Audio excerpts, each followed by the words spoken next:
The metaphor, to think outside the box, was coined from a study in the 1960s or 1970s. Participants in the study were asked to connect a 9-dot puzzle with a maximum number of 4 lines without their pencil leaving the paper. I have attached images of the puzzle and its solution. Most participants and people who have tried the puzzle years after the study usually confined themselves to the imaginary square housing the dots. But they never got the solution that way. The solution to the puzzle was in drawing a line outside the box. Since then, people have been advised to think outside the box as a way of getting creative ideas or innovative solutions. But do you know that this cliché advice is actually wrong and limiting?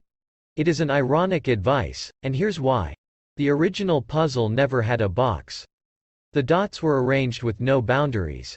It was the participants who put up imaginary boundaries in their minds.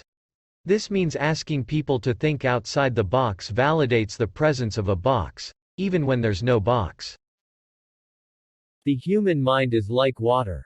Water can be a boundless ocean and at the same time can be confined to a bottle.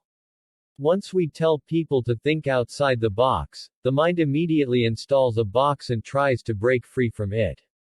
As an illustration, imagine I tell you to think outside the box to write a love story. Your first thought would be to think about the many love stories written and see how you can deviate slightly from them. By doing this, you've confined yourself to the ideas of love stories previously written.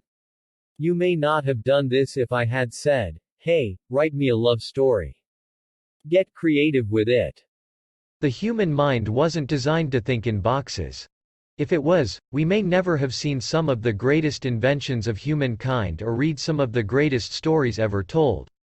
If you've ever wondered how someone got an inspiration behind an invention or story or music or film, just know that the person understood that there's no box. We are our true selves when we explore our creativity to its fullest. We are a false expression of ourselves when we first fit ourselves into a box and then try to think out of it.